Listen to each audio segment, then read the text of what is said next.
Welcome to the What's Your Weird Story podcast. Everyone has at least one good story. And some of us have stories that are just to the left of normal.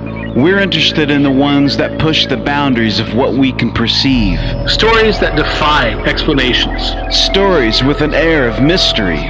Stories we might not share for fear of being thought of differently. But don't worry, we're all friends here. So, what's your weird story?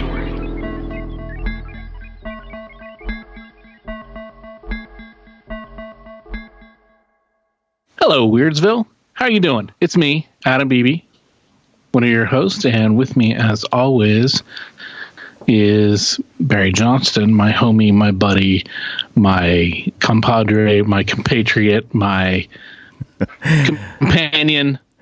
My buddy, yeah. My buddy, my buddy and me. You remember the My Buddy doll? Kid sister. Yeah, I remember. My buddy and kid sister from Blammo or LJ, or I don't remember. Yeah, dude, I remember those. Yeah, that's great, man. How are you today? Dude, I'll tell you what, man. I am glad that we are out of February. February is always rough for me. Yeah. It's always, I think it's the time of the year that seasonal depression finally catches up, as opposed to regular depression. But the seasonal stuff catches up with me. Being lonely or single on Valentine's Day, even though it's a contrived holiday, but I'm a romantic, Of course. So that always sucks. February is when, my dad passed away, right there close to Valentine's Day. Yeah. And that's always, it's been, it's over 25 years now, but still it's just a lot of heaviness. Yeah, of course, man. Well, that comes in February. Yeah. That kind of stuff, it takes, it doesn't matter how much time goes by, really. They say time heals everything, man. But, when you lose somebody so close to you, it's that never really goes away. Especially when you're celebrating their life, you want to keep their memory alive. It's tough, man. And I listened to somebody was spouting off some statistics, and I don't remember the exact number, but it was like, that basically the majority of people that suffer from depression, it gets the worst after the holidays, because you're done with Christmas, you get done with New Year's. It's like this big build up, and then it's all over. And then the reality of winter sort of setting in, and, what do we have to look forward to? It's tough, man. It's tough. And, plus you're broke. Yeah, and you're broke. You're broke, man. From the holidays. Yeah, it's all those and things, taxes and all that great stuff. All of it. Yeah, and then you got to get ready for taxes, and I think it's just everything. I was thinking about this morning, man. That life really is it's relentless, and it just doesn't let up. Mm-hmm.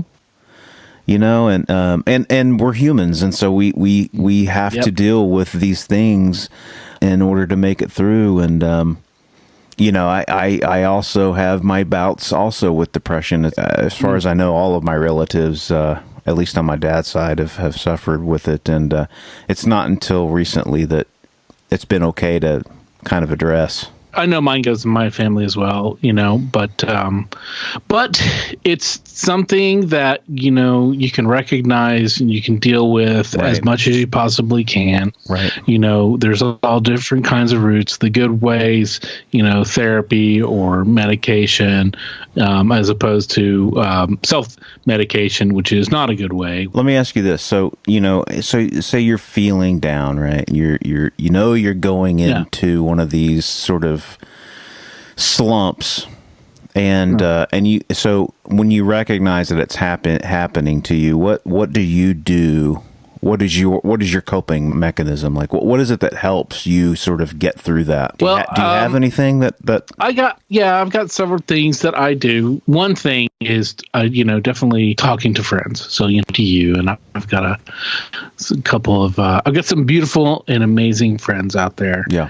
And that mean a lot. And, even if it's just shooting a text every once in a while, or every other day or whatever. Right. That helps me out a lot. It makes me feel less isolated, and my people know. They know me. They know what I deal with. Right.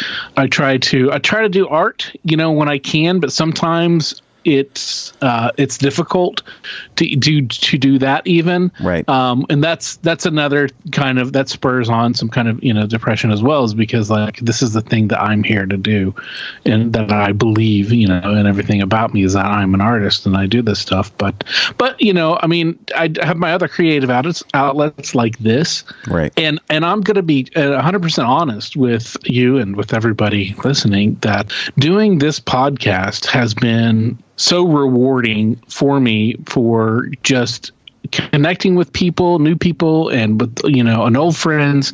And with you, it gives you and me an excuse to talk and hang out every week, even though it's over Skype. Yeah. It still gives me that and gives us that excuse. And I know it just benefits me so immensely that a lot of times that I'll be coming in and I try to hide it. I try to keep it, under, or to the side, if I'm not feeling up to it. But, sure. But doing often, most times, I should say, not just often, but most times after talking to you and hanging out and doing these and talking to people, I'm just like, man, I feel so much better. So that's a big thing. Yeah. It's about connecting to people, and it's about finding people that you can have that kind of that is important. Deeper connection with. Oh man, it's so important. So, it is so important to keep that in mind, that having good friends around and just sort of, sometimes just forcing yourself to do something that you may not feel like doing, but then, the reward is that you just have to tell yourself, like, when I'm done with this, I'm going to feel better. And that's all you can do, man. Yeah. And so family and friends are important. Yep.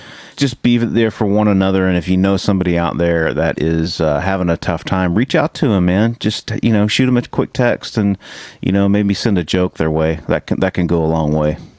It's is what it is. It's life. A little bit there. It's life. But hey, it's life. This is what we deal with. But there's always a light at the end of the tunnel. There's always something to hope for. Right. So that being said, our guest today is, she talks about a lot of these kinds as well. She addresses her own mental health issues and her own reliability on friends and how her friends have helped her get out of places. But she's got other things that are lingering around that are acting on her and bringing her down that, that I certainly don't have. So we've got today's guest is Codi, who is the house owner and who was Bree's roommate, or Bree from a few weeks back. Yes, was her roommate. Yeah, we somehow convinced her to come on. I don't know how. I think Bree helped, especially after Barry's. I apologize, man. I apologize. Begging her.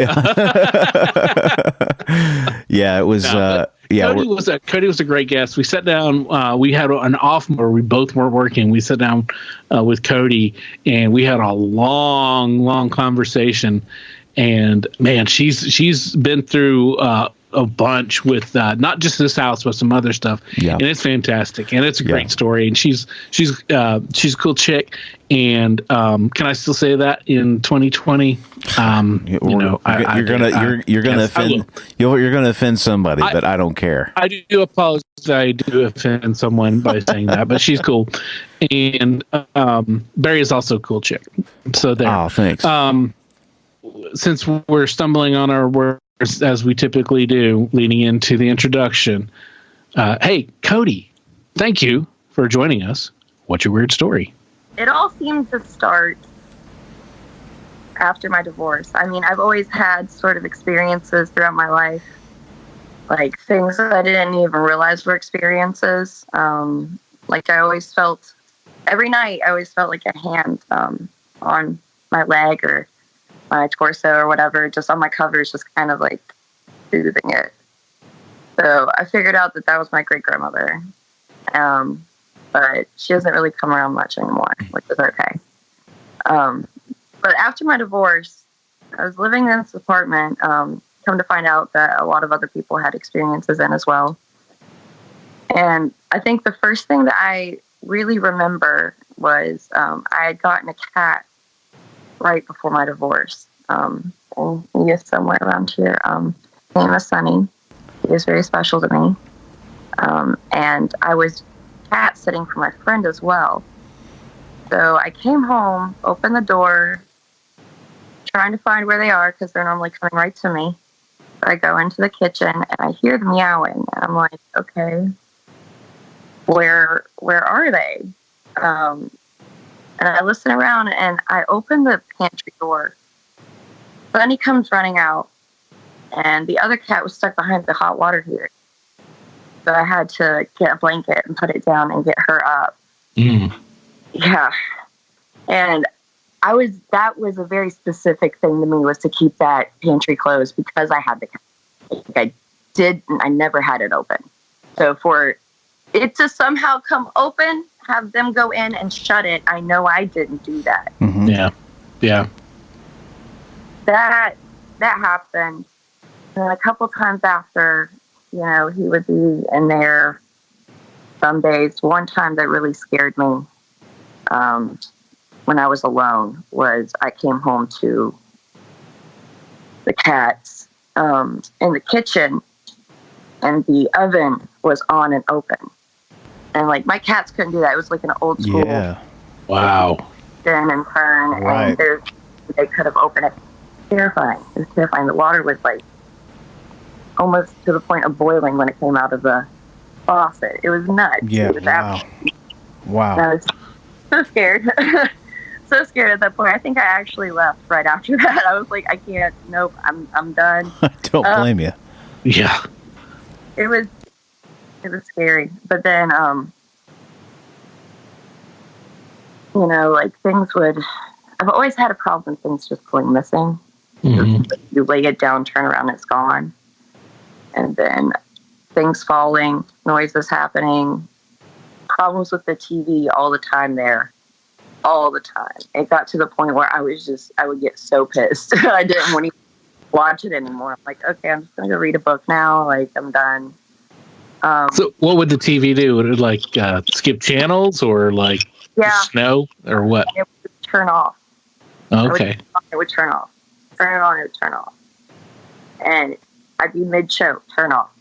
Something like that.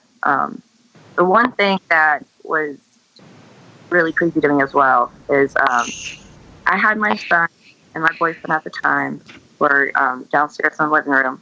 They were playing. And I went up to take a shower. So the stairs led straight up to the shower. And then you go around, and that was my room. And there was like a landing or a ledge or whatever. But there was a small closet that only had shelves for like towels and stuff. Mm-hmm. So I'm in the shower, or about to get in the shower, and I hear footsteps, like heavy footsteps, like a full-grown male walking up the stairs, going around, opening the door, getting something out, I don't know, shutting it, and going back downstairs. I thought it was my boyfriend. Get in the shower, come out. I have a lot of hair, so I went to get an extra towel. That's when I found out. I opened the door, and my cat was literally at the top shelf, like, just pounced down. There's no way. I thought about it. I was like, if the thing's shut, could he climb up? No, there's not enough space for Chubby Bud to get up there. And I freaked out. I was like, get up here, please, come on, like yelling, telling him to get up there. And I was like, did you do this? Like, did you come up here? Did Sonny get in? Did you put him in there? Is this a prank? Like, did Bobby come up here? Like, what happened? They're like, we've been downstairs the whole time. I'm like, how did you not hear this? How did you not? Wow. That's wild. So how high up was the shelf that the cat was put on? I mean, I'm like 5'5", so it had to have been like 6 foot. Man, that's even that's a little bit taller than most cats can jump up on, vertically. So Yeah. Exactly. So that was terrifying. Wow. But then, and I would just talk to it. That's what I did. Like when the cats got in the closet and stuff, I would just talk. And I'd just be like, okay, I get it. You don't like my cat. Cool. Don't really care. You're going to be here. You got to live with it. Right. Can we just not do that? All right. Thank you. Like, that's basically how I would treat it. Like, I don't know. If it was going to be there, I just wanted it to understand, like, this is our home. Right. So you're going to respect my animals. I remember one time my cousin and her friend, we were on the couch and we heard like sounded like a scream, like a child scream. All the windows, everything was shut, coming from upstairs. And when my cat pukes, it sounds kind of like that. So I was like, that's Sunny, great, awesome, and cute. Right. And they were like, Sunny's right behind you. And he was literally just right here on the couch. So Damn. yeah, whenever things like this happen, I just kind of sit there. I'm like, okay, and just kind of take it in while everyone else looks at me like, What the hell? Right. Okay for me, Cody. Like, I'd be that guy for sure. I got used to it. Yeah. So, and I thought it was attached to the land because I talked to another woman there who had a lot of experiences, crazy experiences herself, like cabinets just slamming open and shut, like all sorts of stuff. So I was like, hey, this is something with the land. It's attached here. Like, I want to know the history. Like, I was really interested in it. Yeah. And then out at my parents' house, there's things that happen as well. But I found out that's an Indian burial ground. And those they're not harmful. They're not bad things. They're not negative. My mom experiences this stuff all the time. Yeah. She's sensitive as well, different ways. So this has always been a part of our lives. Right. Wow. Her offices were like this, but at my place, it just kind of escalated. So once the boyfriend that I just recently broke up with, he came into my life, moved in. And I adopted a kitten for my son. His name was Baby Kitty. I miss him greatly. Bubby he had to have surgery on his teeth. So I went with him to stay at my parents' house that night after surgery. So I left my ex at my apartment with the cats. As I'm leaving, no one's running out, nothing. We just say our goodbyes. I get in the car. I go. I come back the next day. And, Sonny's up. I'm talking to him. I was like, well, where's Baby Kitty? And he was like, you know what? I haven't seen him the whole time you've been gone. And I've been upstairs in the bedroom. I just went to the bathroom and back. Like, I haven't left. And so the doors weren't open. And he was there whenever I did leave. It's like, that's the last time I saw him is after you left. We looked everywhere. There was woods around this place. We looked everywhere. There was neighborhood kids that were looking when we weren't. Like, everyone knew about it. Could not find this cat. Like, it was just gone. And everyone's like, oh, it ran out. No, it didn't. We would see it. We would have seen it. Didn't leave after me leaving. We both witnessed that cat coming out. And it just got really frustrating because it felt like no one would even entertain the idea that it wasn't purely him running away or him crawling up and dying. Right. Like, that's not what's going on here. Especially after everything that already happened with the cats being in the closets and stuff. So I was like, this is bizarre. Something wrong, and I don't even know how this happened. Like, I didn't even think this was possible. And so, time goes on. I just so happened to rescue a cat who did pass in the house. And I actually adopted a cat the same day, like within the same hour. Her name was Eliza. And she stayed with us for a long time, up until my grandpa was in the hospital. We had been there,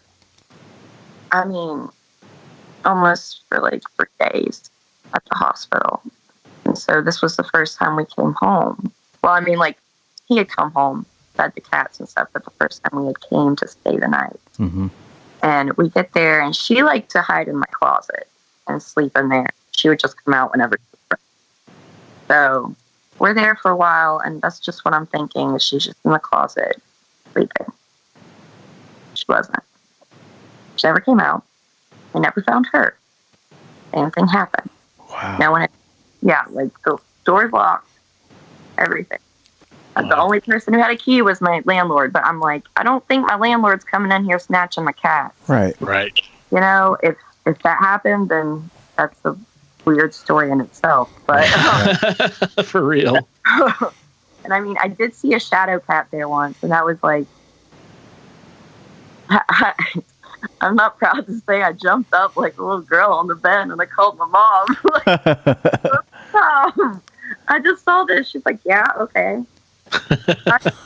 As always, I'm like, oh, you're right. Okay. All right. Yeah. It was just alarming because I'd never seen anything like that. Sure. And that's the time I had seen that, like a shadow figure. It was weird that it was a cat. A lot of cat things in that apartment. Wow. And I mean, even when we left, even when I moved out, checked everywhere, and the cats were not there. Man. Dead bodies. There was nothing. That's bizarre. So, yeah. Well, when I left, I thought, okay, that's done with. It's going to be different here. There's nothing bad here. There's nothing here. Well, I was here by myself. I think it was the week before I actually moved all my stuff. And I here by myself. And I remember being down in the basement, and I heard bang, bang, bang, bang, bang, bang. Like it was like someone was at my door, just like slamming on it. I was like, okay, all right, who the fuck here? Like, scared the shit out of me. So I walk upstairs, no one's there. No. I even opened the door, looked out, see if somebody ran off. No one. And then at that time, it was like from this part of the house back here. Bang, bang, bang, bang, bang. And then I run back to the back. No one's out here. And then it starts over there. And then over here. And then over there. And over there. Whoa. And so I said, okay, go to the basement. Maybe it won't be down there. Like, see. And I get down there. It was all right. It was more chill. Things kind of dissipated a bit. And I just remember sitting on the stairs, just recording for Instagram. I put it on my Instagram story because I was so scared. Really? I needed to capture it, like my reaction. But then I called my mom and I told her, and of course, didn't faze her. Never does. And for a long time, she thought all this was my granddad. And, And how quickly after, this was like shortly after you moved in, you start having these? That was literally, I hadn't even moved my stuff in. And this, sorry, go ahead. Go ahead. I was saying that this is the famous cold, scary basement that you sought refuge in, and everything was okay down there at this point. Yeah, at that point. That basement wasn't like that. That was our happy place. Okay. Always went every, like, birthday, holiday, like anytime we got together here, even if we just came to hang out, it was down in the basement. And that's where my grandpa played with my son. Mm-hmm. And so it was a very good, happy, warm place. Mm-hmm. Okay. And, like, I didn't move things for a very long time. Like, honestly, there's things I still haven't moved, and I don't really plan on moving. Mm-hmm. So it was just the same how it was. So it still brought a lot of comfort. And I would sit in a chair, and I'd feel okay. So at the time, while my grandpa was in the hospital, actually when he passed, my boyfriend was in jail, and his grandpa passed 2 days later. Mm. Yeah, it was rough. We were bouncing back and forth. My grandpa, he fell off of the roof back here on the back porch, like right there. And he busted his head open, broke his back, broke his leg. Gosh. And he was just laying there, telling us to get him up. He was okay, just get me up. Wow. And my son's there, and he was just, okay. I don't know how, but he was just like, oh yeah, Granddad's just bleeding. I'm like, all right. I don't know how to wrap my head around what you just said to me, but okay. Yeah. And How old is he? How old is he at the time? he was 5. 5. Wow. Yeah. So young. Yeah. Yeah. Kids can, kids, they're unusual in themselves, because they can handle stuff that to capacity that, it's completely not understandable, like you're saying, or they might just freak out, beyond what they even should be. So it's maybe, I don't know if he was just, this is okay, there's no reason to get upset about it, or maybe he didn't understand how bad it was. Yeah, I don't think I understood really. I don't, but I'm okay with that. Mm-hmm. Sure. I really am. Yeah. That was horrible to see. Yeah, I can't even imagine, man. He was my world. Yeah. Obviously, he left me a house. Yeah. My granddad was everything. So was my grandmother, but Lord, he did everything for me. I moved in with him halfway through high school because of an ex. Mm. Yeah. I'll get back to that later. Okay. But I don't like to go out there, and that's where like Bree and Bree's friends said that they feel like this, like something rushing at them. Right. I kind of just ignore it on my day to day because I can't just sit there and think about it all the time. It's Right. just not healthy. So Can I just say that you're much more open than what I was picturing you would be? You are, because when we talked to her, I was just like, okay, we're going to have to try to pull some of the stuff out. Maybe she's in denial or something. But no. But now talking to you, I'm understanding more. I remember you saying that, and I was like, I am not in denial. Okay. I'm sorry. I apologize. Yeah. Yeah. Well, yeah. Bree kind of painted I guess it was just, she painted a picture to where it was that, I guess it seemed like you were just either you're oblivious or you didn't pay much attention to it. And I guess it's because you're familiar with this kind of a thing, so it's not as big and freaky to you on the everyday as it was to Bree moving into this truly terrifying, experience of a place. But and I think I align myself with Bree's way of thinking, where I would just be freaked out, man. I'd be so freaked out, man. I felt so bad because she was so scared. And I mean, I used to do some like paranormal investigating back whenever I was at my old place and stuff. I love it. Like, I've always loved this stuff. Like, I've been drawn to it. There's just finding out the certain things I've always been drawn to are meant I was for a reason the whole time, ever since I was a child. So this is just something I'm like, she knows more of like, I say witchy stuff, witchy poo. Right. One of the people that you had on here, she would say ghosty. And I would say ghosty goo. So it's like, that's so cool. Yeah. So ghosty goo is more mine, witchy poo is more hers. I got you. We're kind of learning from each other, which is awesome. She teaches me quite a lot. Cool. Cool. Yeah. Yeah. Amazing. But I felt bad because she was so scared. But I don't know. I just kind of got used to it. And honestly, with my relationship, it gotten to a really bad point. It was not a good relationship. So I kind of had closed myself off. As I'm going to mention later, this woman tells me, you've been in survival mode for so long. Right. I didn't think of it that way because it really bugged me that, like, whenever she would bring it up, like the first time she did, whenever the woman came or the girl came over to our house to do our braids for her best friend's wedding, like she did a little Reiki healing on me, and then Bree came up and she was like, do you feel this weird stuff in the basement? And she was like, oh, that's what it is? I was like, oh, okay. All right. In my basement.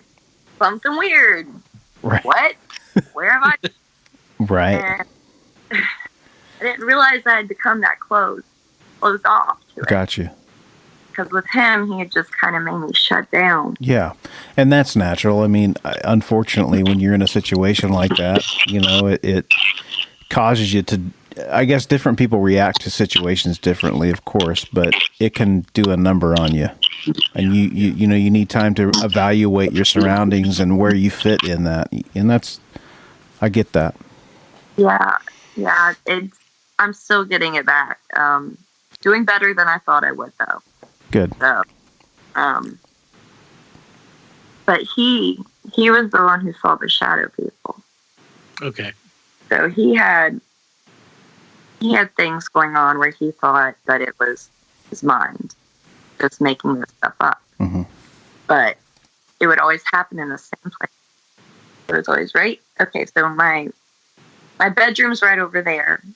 It's like a little hallway with my bedroom, my bathroom, and then other bedroom. So we would be in that bedroom over there, and he would see it right where the mirrors are, like right where this mirror is, like right across to the other bedroom, that doorway where he would see it. Mm-hmm. He would see it late at night and stuff, and shit terrified him. All right, he was not scared of anything in the real world, but this shit terrified him. Right. So he didn't want to mess with it. He didn't want to believe that he could be seeing something that's actually there, like that's not in his head. Mm-hmm. Right. And up here on our road, it's the highway, right by my house. There's the exit.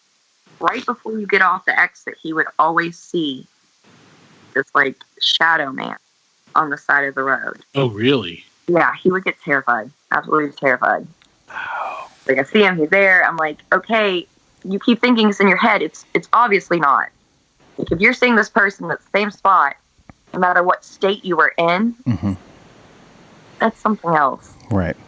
But I kind of backed off of it because I knew he was scared. Right. It's all right, you know. Cool. You can think what you need to think to make yourself okay. Right. So, anyways, back to the braids and everything. So we went down to the basement, and she goes over to what the little bar that's there. She's like, "This is where the portal is," and I'm like, "A portal to where?" Like, yeah. But okay. And they always say it's really cold, and I couldn't feel it. I just felt like it felt fine. You know, nothing felt wrong to me at that point. Wow. Yeah. Because everybody else that went there, they thought that this was like somebody who left the freezer open, right? Yeah. Like it was so radically cold and radically different, and you were, I guess you were just either so indifferent to it or numb to it. Would that be safe to say? Yeah, numb. Yeah, it was okay. So I see it, my energy. I see it as like a shell, like my aura, my energy. And whenever I was dealing with this at first, whenever that day, like I was just clam, like just shut. Shut. And more I've been opening up, but now still shut. But it's hard, and I'm trying to gain control over it. Sure. Right. So at that point, I was just closed, that I could not feel any of it. And it upset me. Because if this was in my home, I wanted to be able to at least know what it was. Right. Sure. I felt it. I knew. So from there on, it was just free. She told us to burn bay leaves and a white candle and to like sing a song that I liked a lot. I know it sounds silly, but I mean, I didn't know. Yeah. I didn't know what to do. I mean, I know kind of what to do, like saging and stuff like that, but I didn't know how big of a thing I was dealing with, and I didn't just want to go into it with, oh, I'm just going to, burn some sage. Because burning some sage doesn't always fix it. Right. Yeah, I was going to say, we've heard that sage doesn't. Some people say don't use sage. Use or use something else like bay leaves or sweetgrass or whatever, something else. And some people are like, no, this is that's the standard go to or whatever. But it's just, I guess it's conditional, or however you use it as a. I guess however you focus on it, whatever works for the way you're channeling your thoughts towards it, I guess. I don't know if that makes any sense. No, it makes perfect sense, because that's how, I'm seeing it. I'm learning from just a lot of people, but like, she's not the only person who has said that bay leaves are the best, because whenever you burn bay leaves, that leaves the good spirit. Mm-hmm. Right. Okay. But when you get sage, it gets all of it out and then leaves a big old blank space. Yeah. Gotcha. So yeah. We just want love and light. I always say, if you come in love and light, you're welcome. So what song did you sing, just out of curiosity? Well, I didn't do it, but what I would have sung... Oh, okay. No, I didn't do that, but what I would have sung was going to be You're My Sunshine. Excellent, yeah. That's my first tattoo. That my grandmother used to sing it to me, and my grandparents always called me Sunshine. So that's like my absolute favorite song. Very nice. Yeah. Right. And that's a good positive song. Yeah. And because like to me, it seems like magic is intent. Belief is intent, really. But when that seems like when you're trying to, the description of what the ceremony, the ritual that you were described seems like it was very, the cleansing kind of thing, and you would want to make use a positive energy song, or a positive song to you, because I mean, sometimes we love songs that they're beautiful, but they're sad, or they're not they're negative or whatever. But that's why I was curious about the song, and just seeing what connection it was that you would have made it to that whole idea. So that was just the first song that popped in my head, so I knew that would be it. That's cool. I was gonna do it, but like I said, hesitant to do anything at this point. Right. And as somebody who loves the paranormal so much, my immediate reaction was like, I just need a spirit box, an EMF reader. Let's do this. Like, that's just how I go about it. Like, let me get my pendulum. But Bree's like, don't you dare do that. Don't you dare communicate with it. What are you thinking? Like, it's alive. And I'm like, but it's right there, Bree. Like, why? I just want to talk to it. That's it. Yeah. But I listened to her because I knew she's right. Uh-huh. I've done my research plenty. It's just like impulse over education with me. Like, I want to do this stuff so bad, all the bad things that I shouldn't do. But I listen, do the right thing, educate myself enough not to know, or to know not to do it. But after that, it seemed like every day she was telling me of stuff that she would see. She was seeing shadow people. Mm-hmm.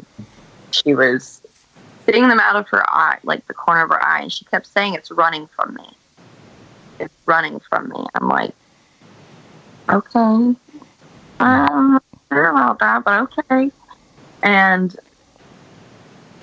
she said that, like, that day she ran out of the shower, she told you guys about that. I remember that. Mm-hmm. Like, she's terrified. I'm like, you have You have soap in your hair. Okay. I just kind of like take things in rather than like reacting Sure. in fear or anything. So I'm just like, all right, this is happening. And again, you're a seasoned veteran at this. Yeah, exactly. Exactly. And I mean, like, I have been keeping my mom up on all of it, like I said, unfazed. So that's what I'm dealing with. That's where I came from. It's just like, this is normal. Right. Fine. Like, duh, of course this is happening. Like, right. Are you shocked? This is you. This is your life, Cody. Duh.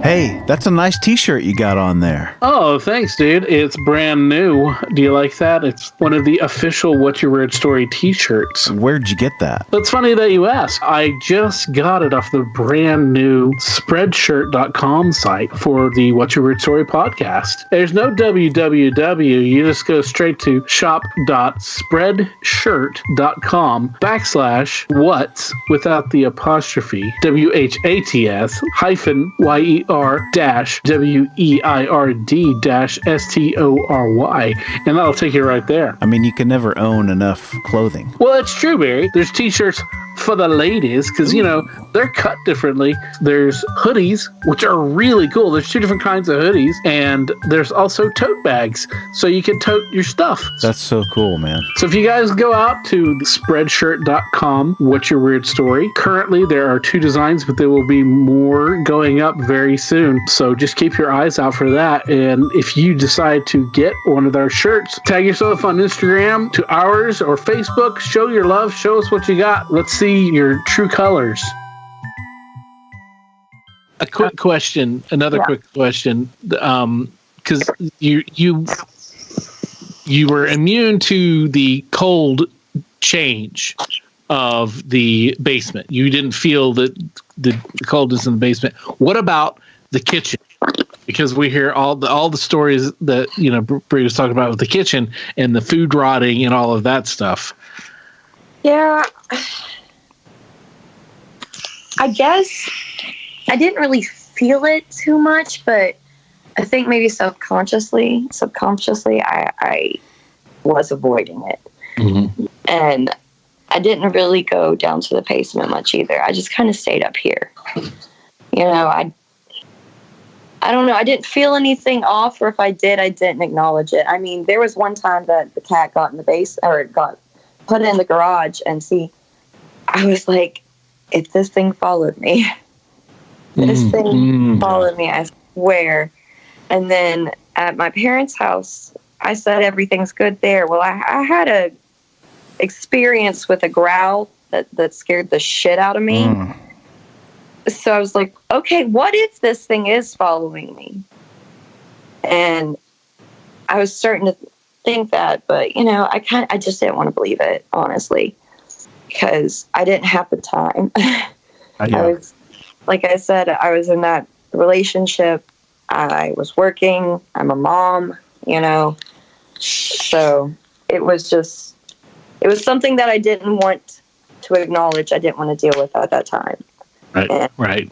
It wasn't the right time. Now, can I ask? Because she had made mention of the wayward traveler that had stayed. Do you feel like him being there and doing whatever he was doing in the basement? Do you feel like that had something to do with the activity, or? Honestly, I'm not sure what he was doing in the basement. So I really don't think he was doing anything. But, you know, I do trust Bree and what she feels as well. Mm-hmm. And she can sometimes feel things that I can't. So I don't think he was. He was not. Just, he's one of those people that you meet, you don't like right off the bat. Yeah. Get that weird vibe. And I hated it. I was so mad. I was so mad at him that he had just brought him there. Yeah. He didn't ask me about it beforehand. He just told me that this guy was staying in my basement. So I was like, and you yet again, wasn't in a good position in my relationship. Sure. Yeah. I was just curious if you felt like the activity had inclined, or if it just sort of was always sort of there that whole time, or if when he was there and then it escalated after he was there, or whatever. So, see, at that time I was still really closed off. gotcha. So I'm not sure. Bree said that she always felt this from the first time she walked into my house. Mm-hmm. Yeah. I remember something from before, after we moved in. It wasn't too long, and he had gotten out of jail, and he was back here. Mm-hmm. And I was working, so he told me that he was just watching TV, and there's one of Bubby's papers on the Xbox, and he just watched it like go up and then go over and then float down. Like, all right. Wow. Holy See, shit. he wasn't a believer when he first met me. And see, when you meet me, I give you a fair warning of, hey, I come with a lot of weird things. Oh, that's hilarious. He listened, but he was like, he didn't believe. He told me that. But then whenever that happened with like baby Kitty, he was like, oh, okay, all right, I believe you now. I'm like, thanks. And I've turned a lot of skeptics to believers by this. So what else? I just remembered something and I forgot it. Oh, okay. All right. I remember now. When we first moved in as well, he was still in jail. My best friend and one of the girls that I had become friends with when I moved here, she just lives right over in these apartments still. And I would go out on the back porch. She had her dog out there. And so we became friends through her pit bull. So they were over here and we were down the basement and we were sitting there, and me and the girl with the dog, she was right across from me. And we both felt this cold gust of wind. It was on the back of my calves and like on her shin. So it's just like went right through. Just hit both of us at the same time. And the look in her eyes got so big. And I was just like, oh, okay. And then we told my friend Mel, and she was like, let's go. Go upstairs. Not having it. Not doing it. So she's not down with that. She doesn't like the spooky things. Yeah. She's getting better about it. Yeah. Well, if she's going to be your friend, she's going to have to. Yeah, she's realized that. I come with spiritual baggage. So. Yeah, exactly. And like I said, it's just something that's ran in my family. Like my mom has had visions. She still has visions. But well, and I guess he said that your son also has visions, apparently. Yeah. I don't sit there and encourage him and go, yeah, Bubby, you have this. Like, you saw this. And because I've learned when I do that, he's like, yeah, I saw a Luigi ghost. And yeah. Mm-hmm. So I have to like just chill with it and let him go with it rather than like doing that. Yeah, that's good. With little ones, yeah, it's a good idea, because with little ones, I mean, kids obviously they want to impress and satisfy their parents. They want to, but yet, when you're dealing with this kind of realm, for a little kid doesn't know that this is different, that this is unusual. Mm-hmm. And so they're also closer to where the imaginary is also real to them, because if they can think it up or they can see it, they can come up with an idea. Well, then they can also, maybe there's some kind of reality to that as well. So especially when they're little like that, that makes sense that you would let him just develop his own. Yeah, I think it's even more difficult to realize that that's not normal. Mm-hmm. Do you want to say that? Because of me as his mother, he's grown up like this Like he knows. We call him Ghosty Goose, both of us. Yeah, he loves this stuff almost just as much as I do. That's great. Yeah, when he was little, he used to watch horror movies. Well, that's the way my kids are. Yeah, we do that too. You know, our kids. We were never the parents that were like, "Well, I won't let my kids watch anything, you know, that's scary or whatever." From day one, I mean, that's just part of the deal. And like I talked to him about, you know, being an empath. I'm very open about my mental illness with him as well, because my parents weren't with me, and I really wish they would have been. I would have understood stuff a lot more. Mm-hmm. I cry in front of him, and so he knows that that's okay. Right. And I raise him a little bit differently than, you know, I guess other people would, and he's, you know, I talk about auras and energies, and he knows that there's another plane beyond this one, that these are just vessels we're in. These are just physical bodies, that we are more and that we go. And so whenever somebody passes or anything, really, he's like, they're a ghost. And I'm like, yeah, it's just an easy way to explain that. Right.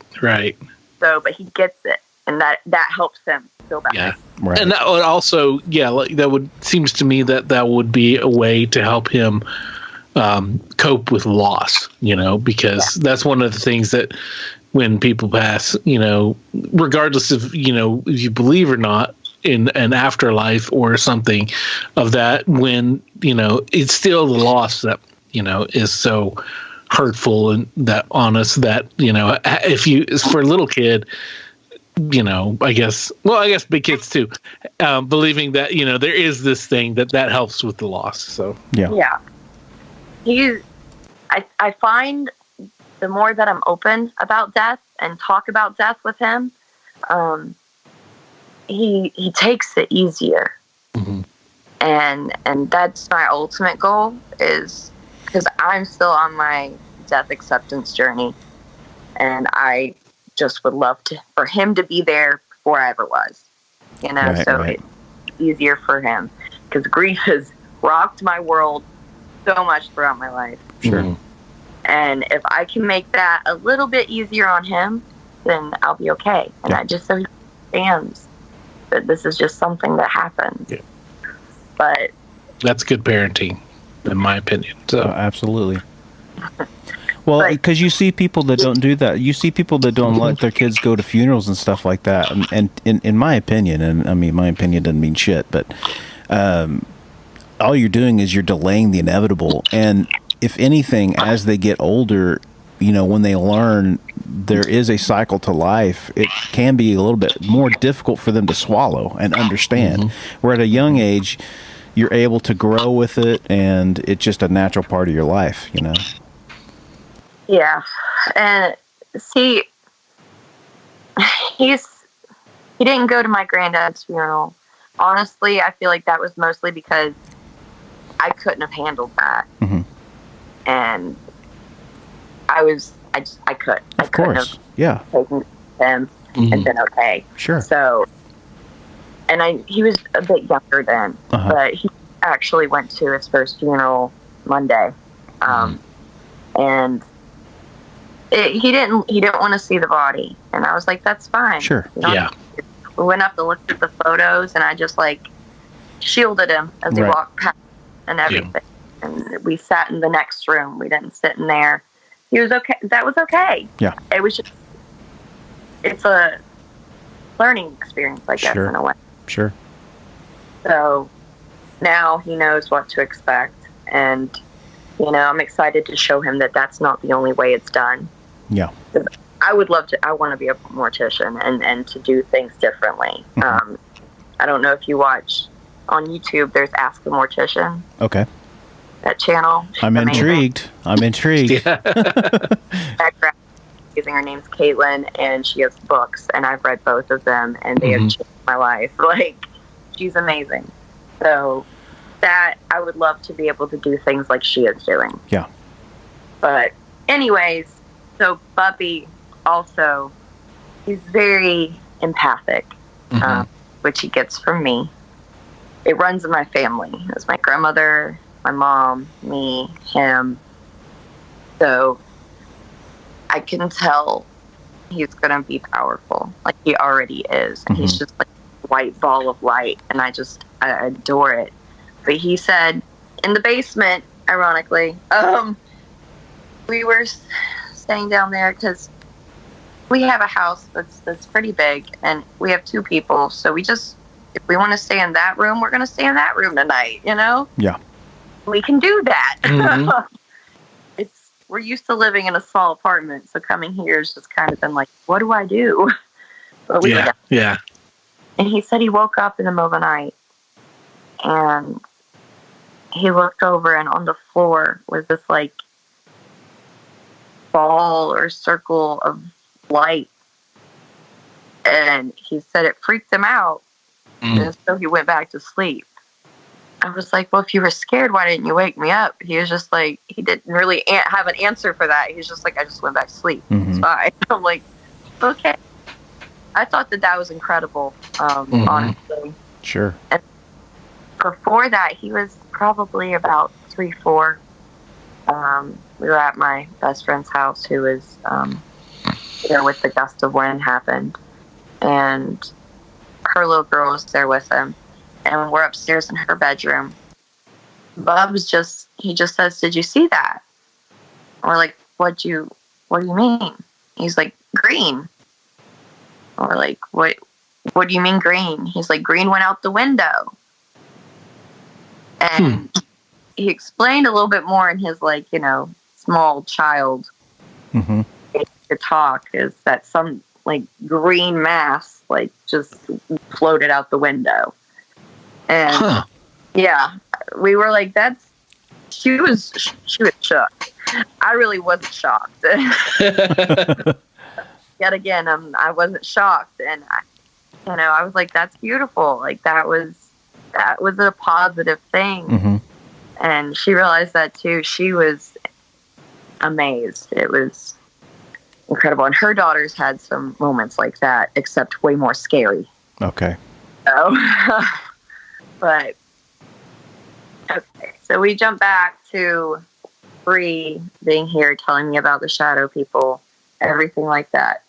So I start reaching out to people.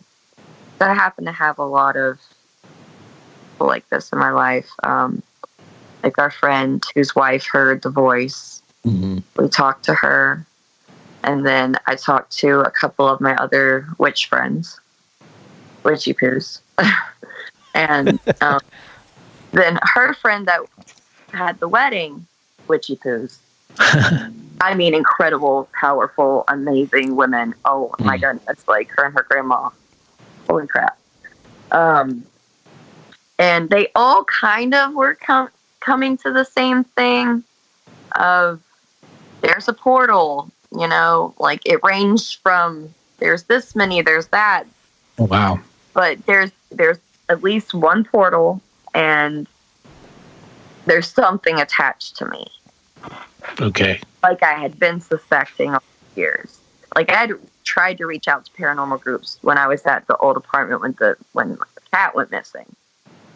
But no one would answer me. So I just went along with my life and tried to figure it out on my own.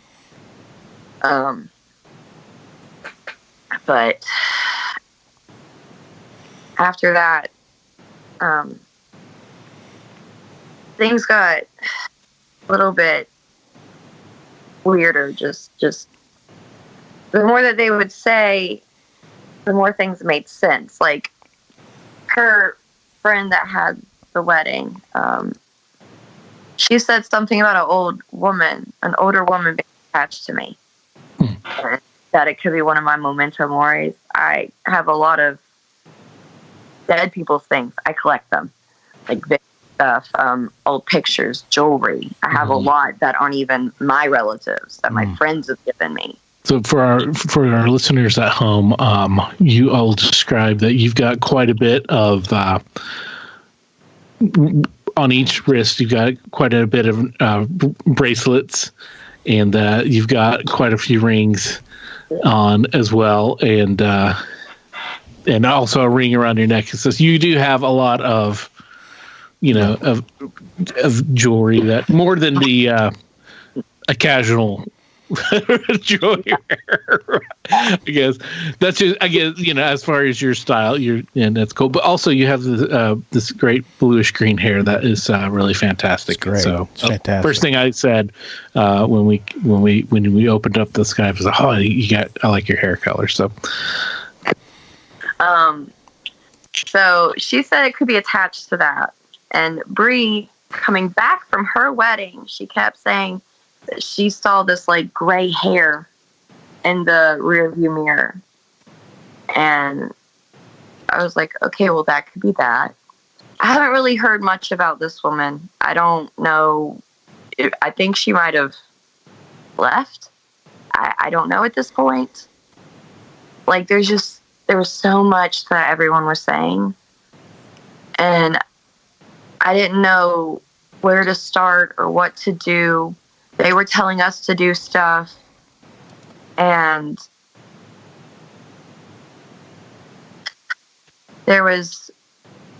Bree has somebody watching over her, and that's who they were running from.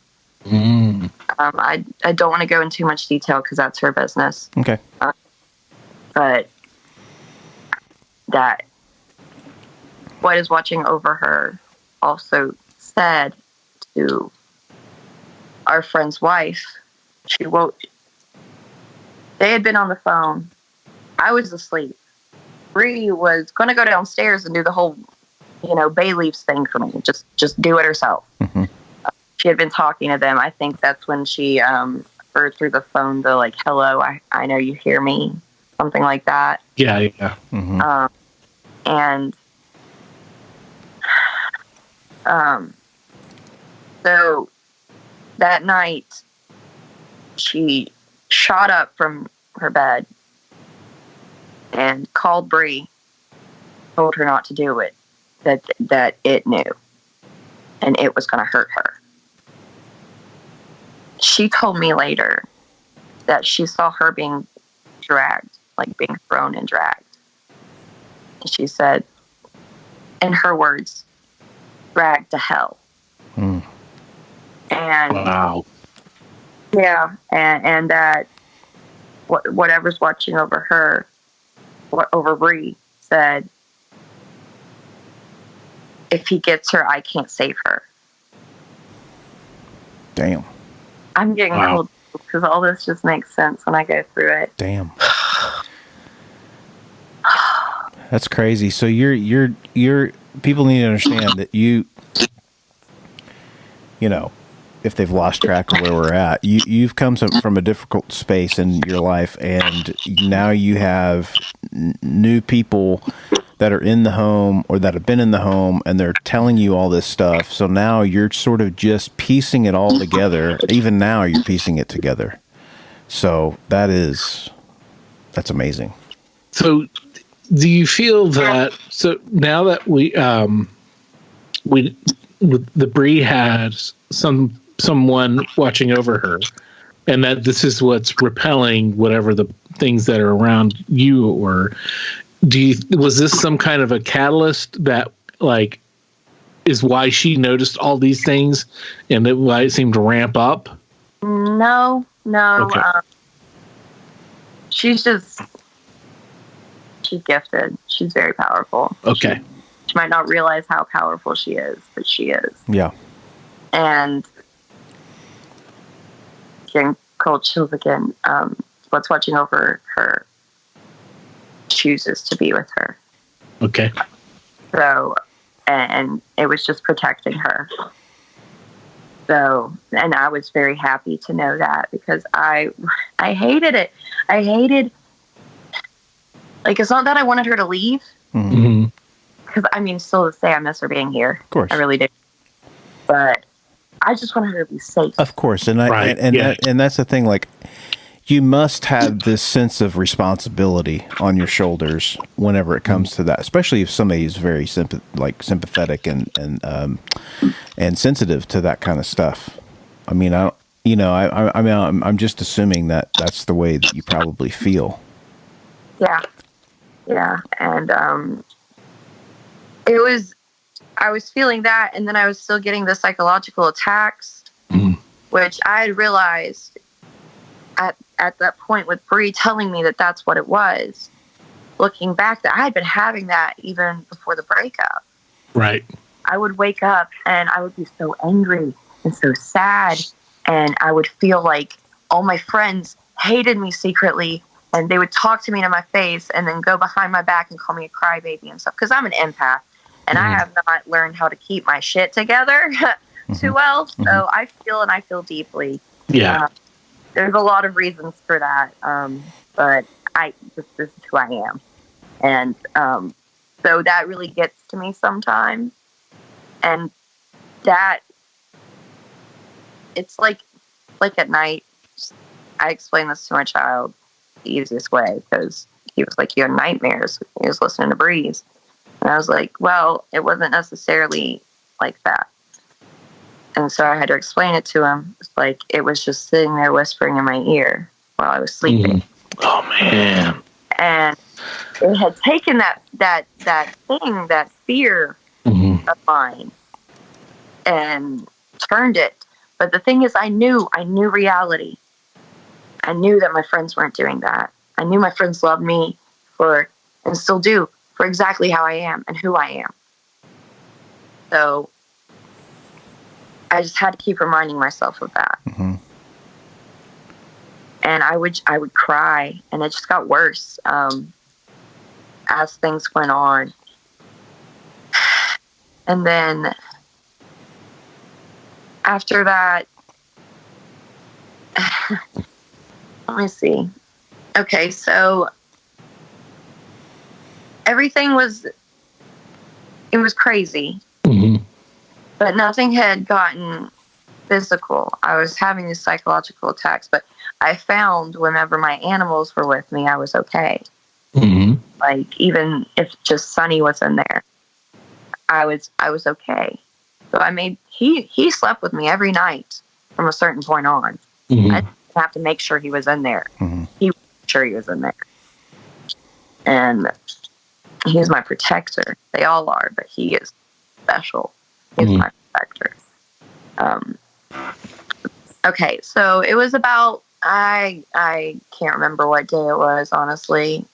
I have to look it up. But I got news that my ex from high school, the reason I had to transfer schools and move in with my grandpa, that he had died. And I wasn't sad. Let's put it that way. So after that point, things ramped up.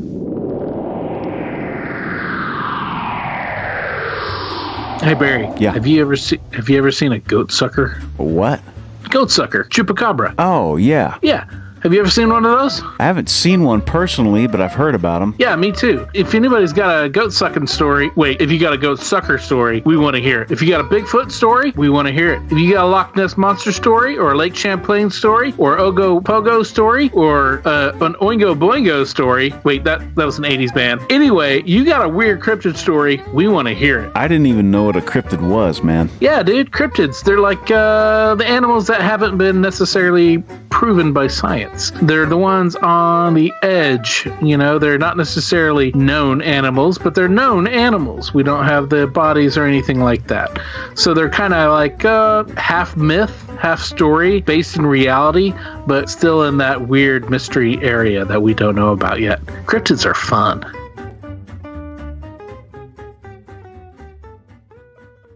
Bree had moved out not too long ago, so she was still here at that point. And that's when the scratches happened.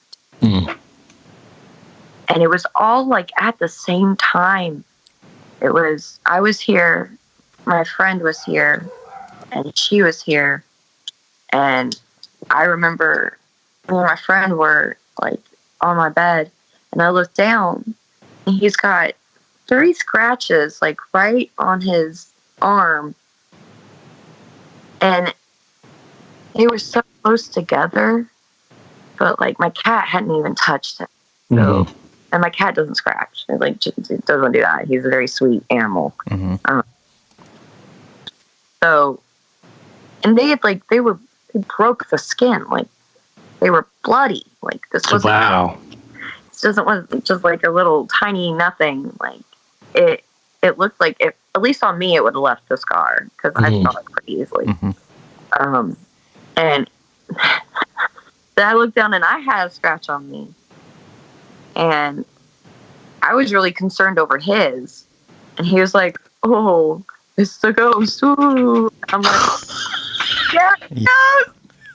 It's so funny. It's just such a funny joke." Inside, I was freaking out. Yeah. Because the scratches, that's mocking of the Holy Trinity. Yeah, I've heard that.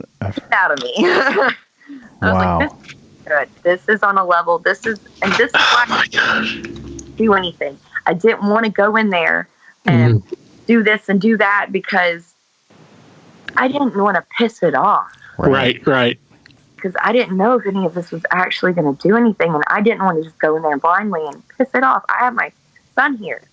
I don't want to just ramp something up. And luckily, he was okay. Yeah. Like, I fully believe that somebody is protecting him. I wouldn't doubt it if it was my grandparents. Right. Maybe that light he saw was. Exactly. Yeah. There you go. Yeah, I thought of that. I knew it scared him, but I knew it was a good thing. Yeah, because we usually hear about dark, shadows and smokes and whatever when you talk about, that dark evil stuff. Plus the fact that even though it startled him and scared him, he went right back to sleep. He didn't freak out. He didn't scream. He was intuitively, I guess, knew that it was okay, and he just went right back to sleep. So, yep.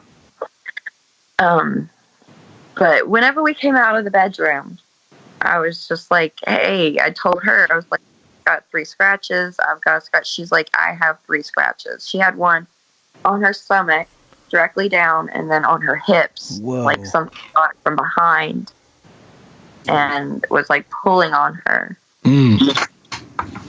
And it was just weird because it was like at the same time almost that this happened.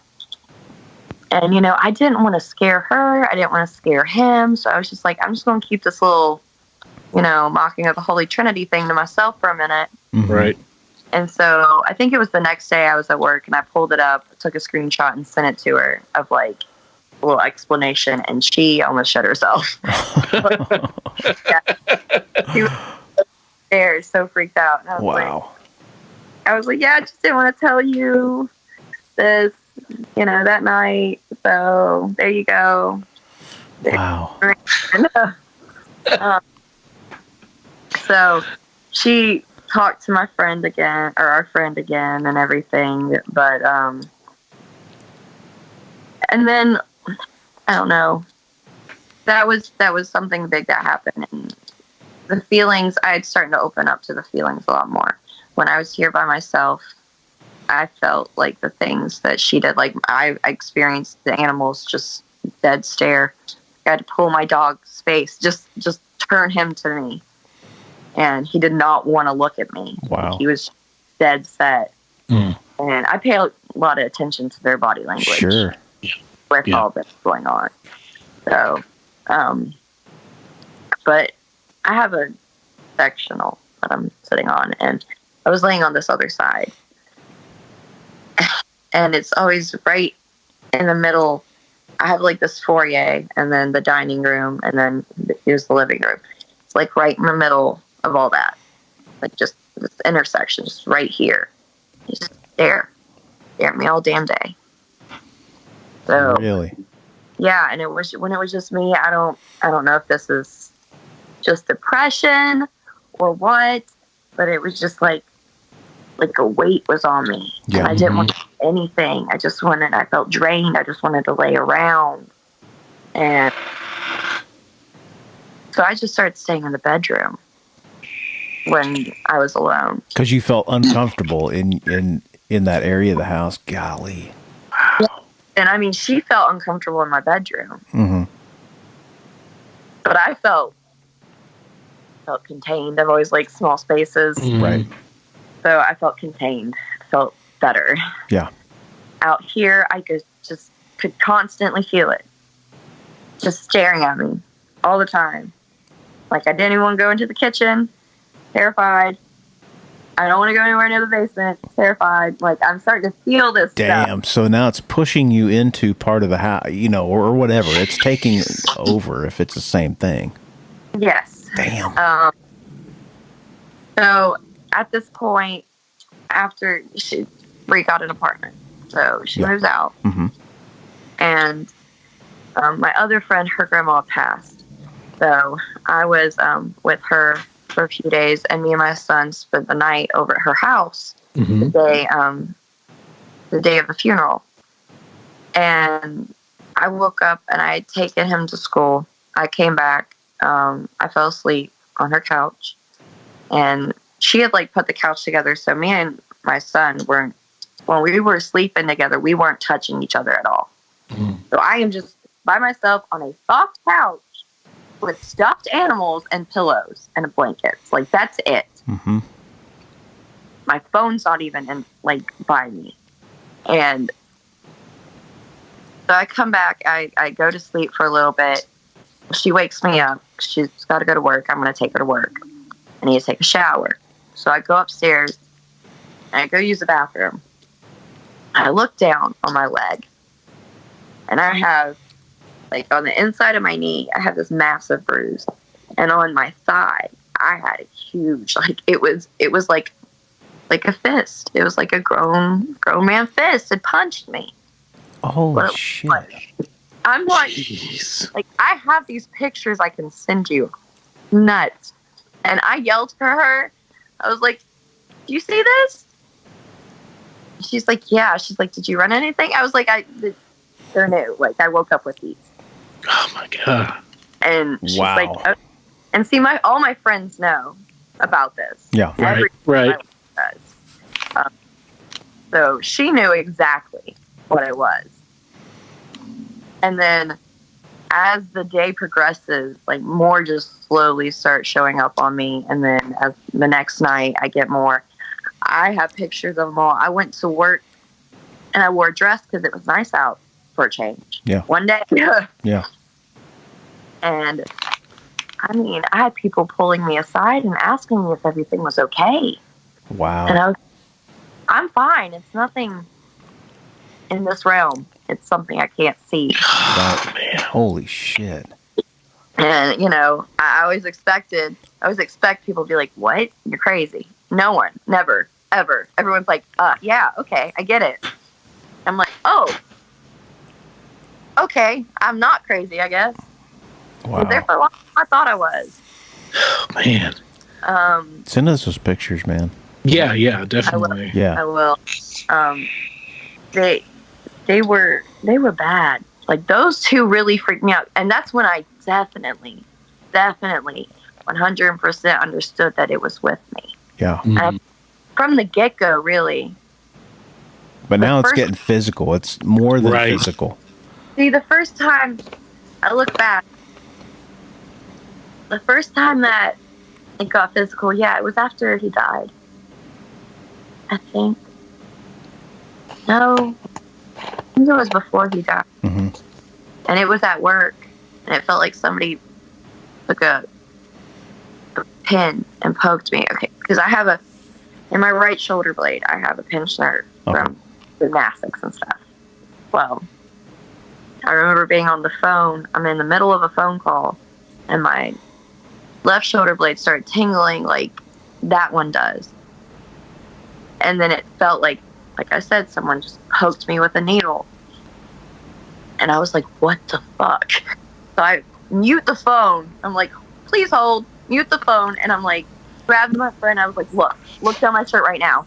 He's like, it looks like a scratch. And I was like, okay. Damn. And I grab my friend and I make her go to the bathroom with me. I pull up my shirt and I make her take a picture. And it doesn't look like much, but it's this little red dot. Mm-hmm.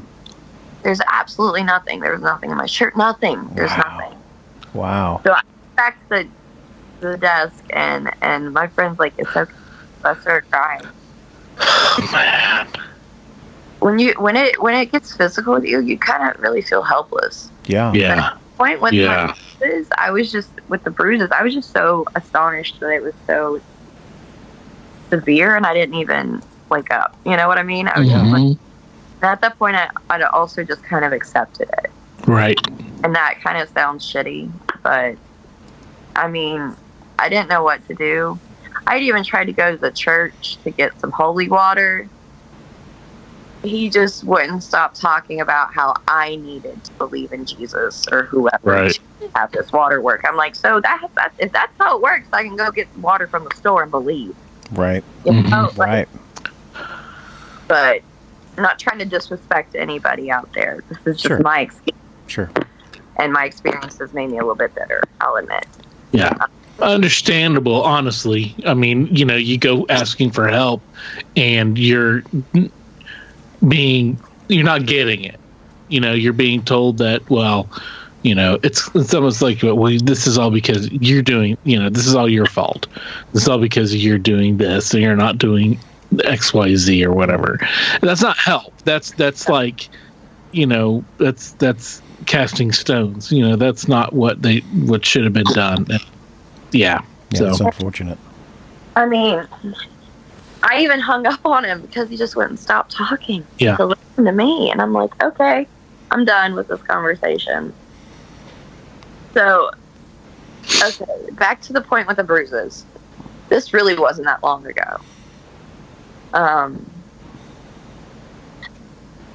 Bree she had been telling me about this place in Kentucky called the Avalon. It's this metaphysical store. Mm-hmm. And it's absolutely amazing. Wonderful. I've bought so many stones since I've discovered this place. Uh-huh. Love my stones. And so we go there, and I'm wanting to talk to her about it, but I don't have a clue how to approach this. Right. So she told me about this woman. Well, while we're checking out, I look at Bree and I'm like, what do I want to say? Like, help me out here, Yeah. And she was like, tell her about the bruises. So I do. And I show her and everything, and she's like, come back here. So we go around the curtain, and there's like this table with women there. And I sit down across from Bree, and she sits at the end of the table. This is the part where it gets really heavy for me. Oh, Lord. It's really hard to say these things. It really is. And I started telling her about the scratches and the first time I got physical. Okay, you remember my ex that died? Yeah, the high school ex. Okay. Well, she says to me, he was Michael. That's his name. Damn. I've never met this woman. I've never met this woman. Still to this day, don't know what her name is. Wow. Never. Starting to get the goosebumps over here. He says, who is Michael? I lost it. I lost my shit. I kind of went hysterical. Like, I was just crying and rocking and yelling. I laugh now because I can't process it. Right. So I just laugh. That's what happens. Wow. Yeah. Damn. Yeah. So the woman you've never seen ever before, you walk back there and she says the name verbatim. Yes. And without knowing you, and that is all she knew was the bruises, all that. She didn't know my name. She didn't know. I'd never met this woman. That was the first time I'd ever been there. Damn. Yeah, I am just as mind blown. Yeah, that's literally, like, I never thought anything would ever happen like this. Right. But this is my life, and it's crazy, and I don't get it. Like, holy shit, man. when she says that, and I freak out, and Bree's like talking for me. She's like, that's her ex-boyfriend from high school. He was very abusive. And so this woman comes over and she like puts her arms around me. I'm sitting down and she's standing, and she puts her arms around me to where I hold on to her fingers, like her 2 fingers. And then the woman says, "Shields up," and it reminded me of Star Trek. So I thought that was cool. I was like, oh shit, this is serious. Okay, this is happening right now. And I'm still hysterical. And she just keeps telling me to be calm. This is what he wants. He's getting what he wants. Don't give him what he wants. And so, like I said, with the clamshell, I was very closed. So I had to open up to her energy. And that calmed me. So they're doing a cleansing on you right there, right then and there, sort of, right? Is that what you'd say? Well, not really. I don't know what you'd say. I guess maybe. I don't know what it is. I have no idea. I just know. I remember I looked up and I saw her just tighten up. Right. It was like something just like jolted her. Right. And I knew what I knew. She didn't even have to tell me, and I knew what happened. Right. And at some point during this, she asked if he was shot in the chest. I said, yeah, he was shot by the cop. God dang, man. Yeah. And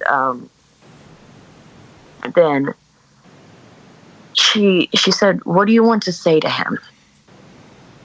And that took me a minute. It took me a minute to figure that one out. And I just said, I hate you. Wow. And then I said, you are nothing. And I just kept going with it. I just kept going, you are nothing. He is nothing. He is nothing. And she's like, louder, louder from your gut. So I was screaming this, like growling it with all my power. He is nothing. And it kind of went quiet for a minute. And then she said, he is with me. Anubis is here. He is with Anubis. He is going to pay his dues in the underworld or in heaven. Right? Wow. I'm all tingly. I got goosebumps, and I'm just. Yeah, dude. Wow. Yeah. And after she said that he was trying to force channel through her. Yeah. To talk to me. And even one of the other girls was like, yeah, he was running at me. Wow. And she said that he blames me for everything. And I was just like, what? Wow. Now I don't know. I don't know still. There's nothing you can, I mean, at a certain point, it's like, whatever the entity or the energy is that person or whatever it's trying to communicate to you. From what I understand, things are said that are meant to get under the skin, and Okay, so this is what she said afterwards. She said that while he was alive,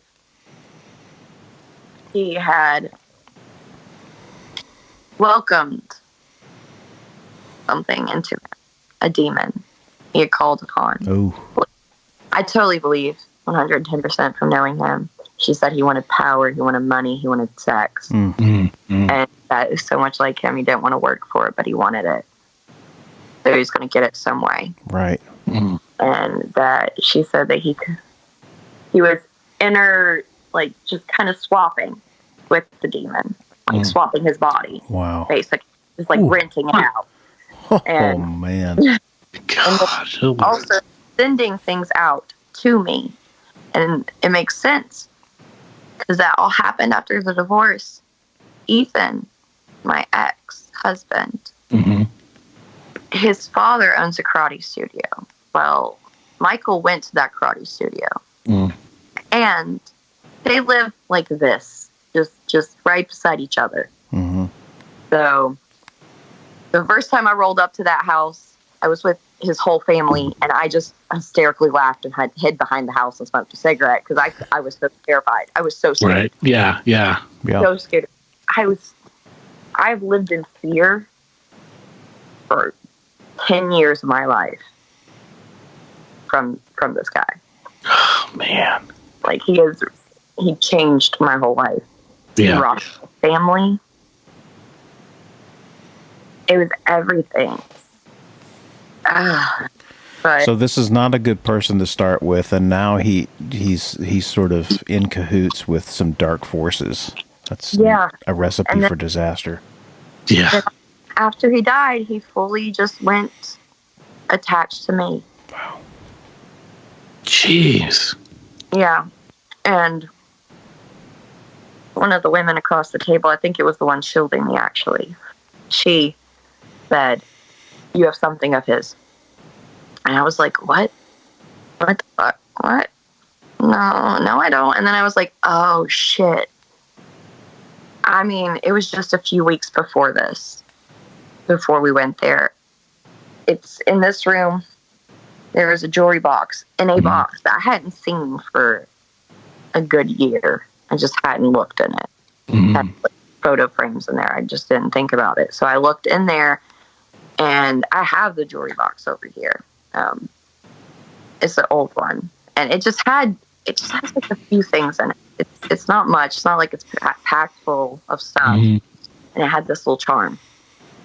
And it's one of those like couple things where you fit together, right? And yada, like that. And I couldn't even remember exactly who it was to at first. I was like, is this them? Is it that? And then, I was like, I think that's Michael. I think that's what that's from. And then when she said that, I was like, oh shit, yeah, that's what it is. Wow. That's his. Man. Bree asked, was he the one putting the cat in the closet? And she said yes. And it makes sense because he had a bunch of cats and he treated them like shit. Oh my God. And then whenever her protector says, if he gets her, I can't help her. He was trying to isolate me, so he was hurting everybody else. Oh, wow. Attacking me. He was just trying to do everything that he did whenever he was alive and with me. Right. Wow. God. Damn. That's crazy. Right? Yeah. That's crazy. And so what's still going on is she said you need to cleanse your house with salt. So I have blessed salt water and a spray bottle over here. So it reminds me of like the cats, just like squirt, Toasty, squirt, behave. Right. But is that helping? I don't know yet. I really don't, because things are still happening. But she said I need to bury that charm by running water far away from my house. Okay. Bury it by running water? Yeah. Far. Okay. Okay. And I had to work, so I couldn't do it like the next day or the day after. Right. And then I talked to my mom because I wanted to tell her in person. I told her all about this, and she's like, "Damn, yeah, that makes complete sense. I can totally see it." Yet again, kind of. Yeah. A little phased. A little. Right. That it ramped up to that point. Yeah. Yeah, but still terribly not shocked. So I told her, I was like, I feel like I need to take it to the gorge. Because I love going out to the gorge. I love Fayetteville. That's where my best friend lives. It's become a very happy, calm place to me. But it's far away. That's like 3 hours from me. So I was like, I had prepared on my day off. I was ready. I was going to leave by 9 a.m. I had almost gotten everything together, and I was like, I got to grab this now or else I'm going to forget it, and I'm going to get there and be fucked. So I go there to grab it, and it's gone. It's gone. Still haven't found it. And I've had so many people in here trying to help, physically help, and then even just feel it. He's got it veiled so well that I can't, like, you know, I've learned a lot about my intuition, and I've learned a lot about myself and myself as a witch, which is still odd for me to say, and as an empath and as a healer, because I am a healer. This color is the color of my aura. Love it. Thank you. So I've learned what my intuition is as well. Whenever that first thing that pops in your head, that's at least what it is for me. Yeah. And so I would try to sit here, and I still do, and even when I'm not physically here, and just wait until the first thing that pops into my head. Nothing. Like, I don't have it. He's veiled it so well. And I went back, and she's like, you can just bury a picture. It works the same. So my plan, because even, yes, okay, I get that. Like, bury a picture, and it's the same. Okay. But I still feel in my gut that I need to get this thing out. Right. Yeah. I need that charm out, or it's not going to be done. Mm-hmm. Yeah. So my plan is to take that, go up to the lake near my house, bury the picture. Well, I can't go up. Yeah. I don't know where it is exactly I need to go to, but my friend said that there's running water up there. So yeah, I have to wait, go with them. But I'm going to do that. Yeah. And then hopefully that'll weaken it enough to where I can actually find it. Sure. Yeah. Because I burned everything. Because I had letters, I kept things in my journal. I know that might seem odd to a lot of people, but for a long time, I just needed something to remind me that it was real when it happened. Sure. Yeah. Yeah. I understand that. Mm-hmm. Yeah. I went through a lot whenever I was a teenager. He put me through hell. Mm. And he still tries. He's still trying. But I'm glad you're taking steps to do it. Yeah. You know? Yeah. definitely. I mean, if anything, it's given you a rewiring of your brain to think about things like that. And it's given you internal power to act on those feelings. It has. Yeah. Yeah. It's changed so much, and this year alone has just been absolutely mind-boggling to find out who I am. Yeah. Like, I've always been this person, but then, I find out, because I have these amazing people in my life, my amazing friends. Yeah. People that I love. That's great. They've helped discover and accept myself and love myself. That's good. That people have tried to stifle and tried to tell me not to be. Yeah. And I realized, I'm an empath. Okay, that's a thing. Oh, I'm a healer. All right, that's a thing. Right. Okay, I'm a witch. Still, okay, it's a thing. Yeah. And I'm a natural born one. And it makes sense. I told my mom that, and she's like, well, duh. It makes sense. I always thought your grandmother was one. I'm like, well, you are too, Ma. Yeah. Duh. Right. Right. And wow. so I'm kind of teaching her as I learn. That's awesome. Right. Well, and I'm teaching my son as well. And through this, I figured out my deities, which I never thought I would have.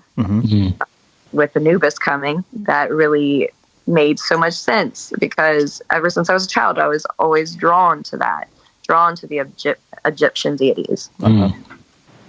Just little things like that throughout my life. And Interesting.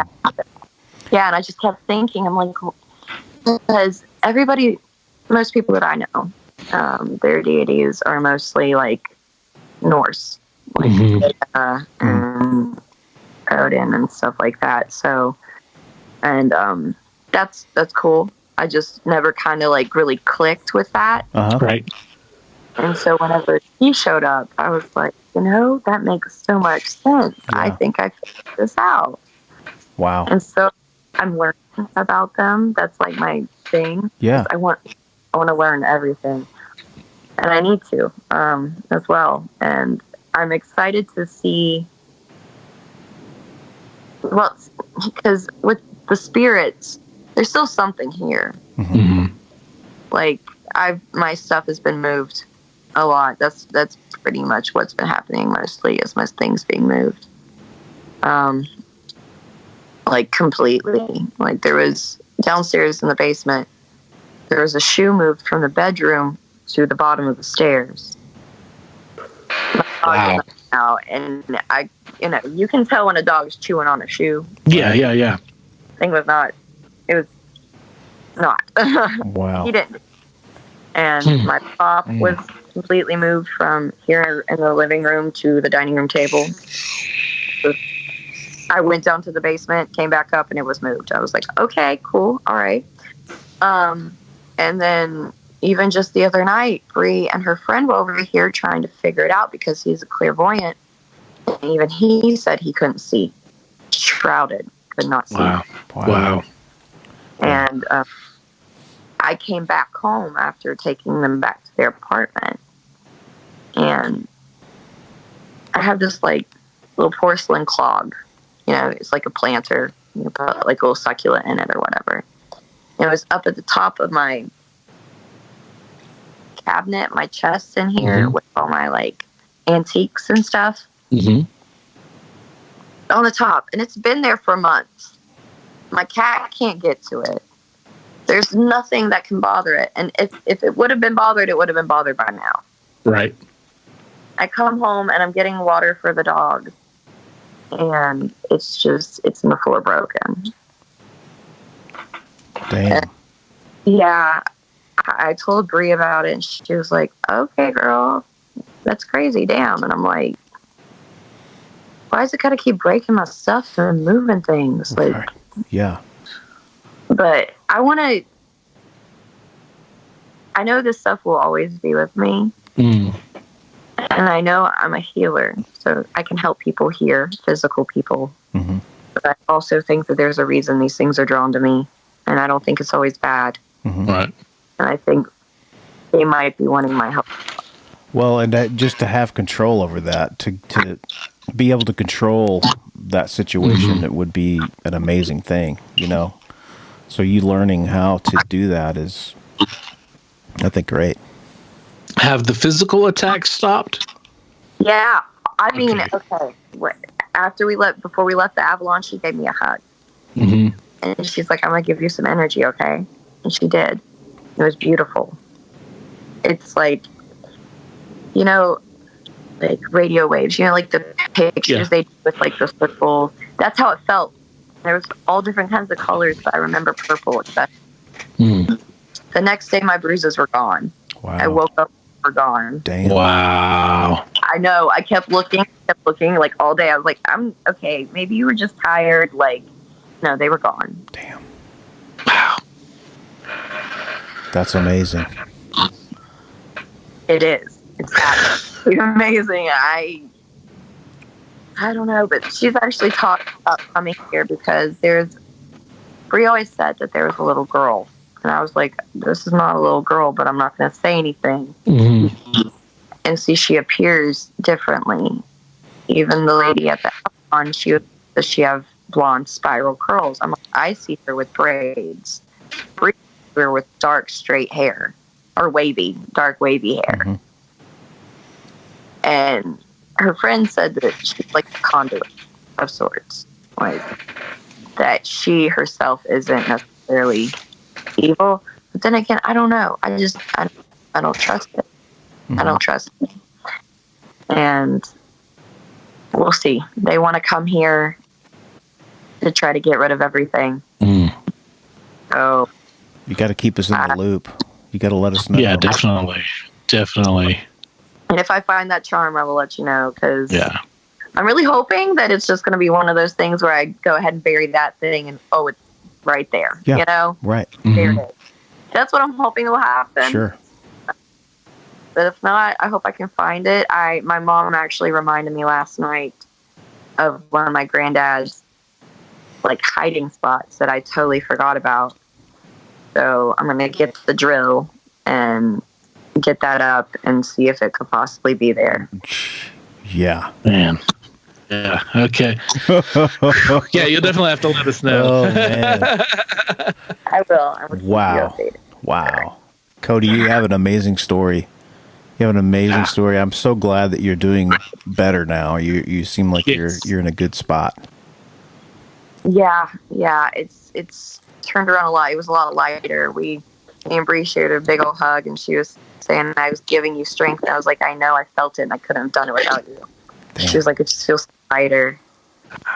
And everyone was just kept telling me that they were happy I was safe. Yeah. Yeah. I'm so sorry. I'm so sorry that I said you were in denial. I didn't mean that. I really didn't. Don't be mad at me. I'm not mad at all. Okay. I'm not mad at all. I was just concerned, man, because I'm like, golly, if that shit's going on, man. Barry was very concerned. We talked about all I know here as well. So I just wish I knew more about how to deal with stuff like that, but I don't, and like we're learning from you, because we don't know a lot about how to deal with these things, but people come on and they have these experiences, and it's like, I wish I could push you in a direction so that you could get help, but we just, and we're slowly building, a sort of a neighborhood of people that have experiences like this that can maybe help one another. I don't know, but I'm just saying that, like, listening to your story is just so powerful because, it's really about you taking ownership of your situation. I think it's a beautiful thing. Yeah, I never would have imagined this, ever. I never, ever thought it was him. I really didn't. I thought it was something else. I still am having a hard time wrapping my head around it. Mm-hmm. That after all these years, he was still trying to come after me in some way, shape, or form. And saying those words, he is nothing, that was really powerful. That punched down. Mm-hmm. And I'm going to get that tattooed. Actually, my friend's going to do it. She's going to bless the ink and do it. Cool. So cool. It's been liberating. She like the woman at the Avalon, when she said you've been in survival mode for so long, she was like, but now you can heal. That's awesome.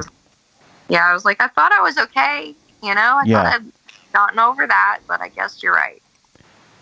So I've been going to therapy, but I'm talking about that now. Sure. I mean, we got to be thankful for people that are our elders or our people that are further down the path than we are for reaching out to us, to people that, in various walks of life, whatever your situation is, mentorship is a huge thing. And for somebody to take time to help you and do, when they don't have to. She didn't have to. Exactly. You know what I mean? Yeah, so I know. That was a real, blessing for you to be able to have that. It was, just awesome stuff, man. It is, and I'm so thankful for her, and I can't wait to get to know her more. I've gone back, and she told me, she's like, everyone loved you. You belong here. Cool. Great. I take classes. I want to take classes from her. Good. I just want to learn as I can. It's great. And, I've been told that you're powerful, and now I'm realizing, like, I am, and I need to harness this because I could do a lot of good. That's what I'm fighting for. Not everybody has that ability. I mean, Adam and I are here. Sure. We represent the people that don't have any ability whatsoever. I'm about the opposite end of the spectrum as you can get, basically. So yeah. I mean, yeah. I understand. Like the one who was scratched, he was a skeptic, and then yet again, he's a believer now. Yeah. I'm certainly not a skeptic. I believe that these things happen, and it's like, but I just have never had it happen. I've had weird shit happen. Don't get me wrong. I've had some weird shit happen, but the amount of the, if you want to call it haunting or whatever that you're experiencing, I've never experienced anything like that. I think I would freak out, See, honestly, I was like that. Yeah. You're in denial, Barry. I had had little experiences here and there, And I was like, well, I'm never going to have anything big. You know, even when I was ghost hunting, Right. you know, Right. paranormal investigation and stuff like that. You know, things that happen. But I never, ever, ever thought that something this big would happen to me. Yeah. And I would react to it like this. Like, Sure. It's one thing if it's positive, but it's a different thing when you start talking about negative stuff, you know? Yeah. That's a whole other can of worms, man. I mean, I was scared there for a really long time, but then it came to a point, as it got more physical, I came to a point of where I wasn't scared, and everyone was like telling me that it was okay and not to be scared. I'm like, I'm not scared. I'm not.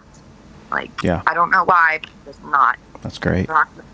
And that probably kept some of the severity at bay, that you weren't scared because you weren't feeding into what was happening to you and amping it up, you know, because that's what it wanted to do. It wanted to scare you, confuse, Right. and you know, terrify you. It can draw on that negativity, and that's kind of so by just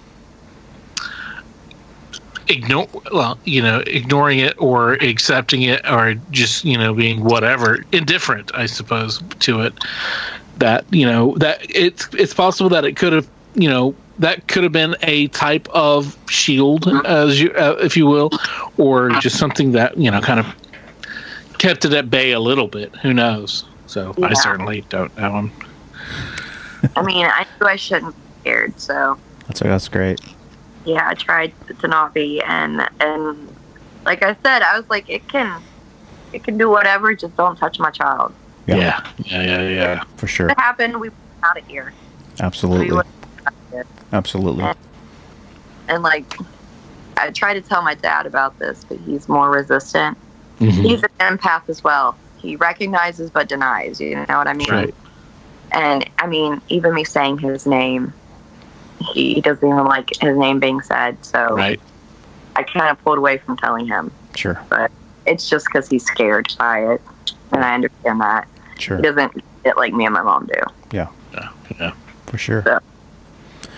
Well, listen, keep in touch with us, and you know, open door policy. You know, if you got some more stuff you want to come on and talk about, and you know, as this story continues, please, you, Bree, whoever, you know, we'd love to talk to you. Definitely. Thank you guys for having me on. I'm so excited because I've been listening to your stuff, and that's literally all I've been doing is listening to you. That's awesome. Like, he's always like, can we listen to stories? I'm like, yeah, let's do it. Thank you so much. That's so cool.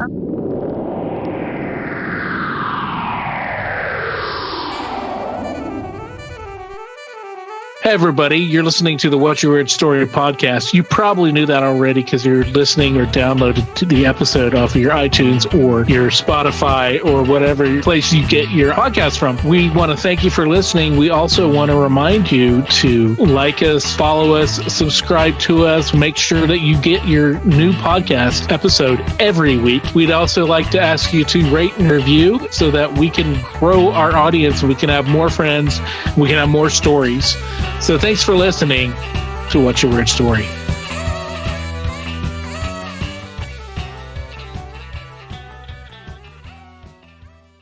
Well, I feel really fortunate that we were able to get Codi in. When we first went after her, I was thinking, you know, based upon what Bree had told us about her, I didn't know whether or not she'd be up for it, but I'm so glad that she decided to get together with us. Yeah, it seems like she would have been hesitant, but she wasn't, and she was good to go. And maybe, I guess, in the in between time, she'd come around because, like she said, she and her son listen to us quite a bit, which is really awesome, right? To hear. Just hear, it's awesome to hear people like to listen to us. It's funny because when you hear somebody's story and somebody is involved in that story, you get a picture painted of that person. Because I thought that she would be a lot more closed off than what she is, and I'm so happy that she was cool like that, because it made me feel a lot better about. I didn't want to go into that feeling like you had to twist somebody's arm to tell their side of things. Yeah, that's one thing we definitely, as part of the show, it's a rule rule for us to spend a little time with everybody before we start recording, just chatting, getting to know each other, making it a comfortable situation. We want everybody to be comfortable, and we want them to be relaxed, and and realize that we're friendly and that we want to hear their stories. Right. It's always about making sure nobody's like hesitant or feeling kind of like reserved about it. Right. And if they are, we're like, oh, we'll get to it when we get to it. If it takes us another time, we'll do that. Yeah. Because if you're not comfortable with it, then we just won't do it. I mean, you don't want to force somebody to especially something so personal in their lives. Yeah. I mean, this is not your normal storytelling type thing. It's like, these are weird, strange things that has happened to her throughout her life. Yeah. And to open that up and let people in on that, it takes some courage, and we appreciate that from her for sure. Yeah. And it helps to give a different perspective to the story. Yeah, and she was gung-ho to share, and she was just a great guest. We had a great conversation and a good time with her. So thank you, Codi, so much for joining us and for listening and supporting. We hope the best for you, and no more weird ghost, maybe. Yeah, no kidding. No kidding. Good ghost only. Right. Good ghost only. Right. All right, everybody. Well, thanks for listening once again. Do us a favor. Go and subscribe if you aren't subscribed. Leave us a review on like iTunes if you can. iTunes reviews really help bring notice to the show. And it's been a while since we've had somebody say some nice things about us on iTunes. So that really encourages us for sure. We are going to be back next week, as always. And guess who we got next week, Barry? Who we got? Next week, we have Bethany from North Carolina. Great stuff. She's got some really cool stories. People are really going to dig this episode. Yeah, and she's a cool girl, young girl who is got a lot of cool things ahead of her. So, yeah, tune in next week for that. We will see you. And in the meantime, be safe. Be weird. As always, if you have a weird story, we want to hear it. If you have a lot of them, we want to hear them all. We can't do this podcast without your invaluable contributions. Whether it's sharing your stories, listening, rating, and spreading the word about the podcast. Thanks for listening. Till next time, be safe. Be weird.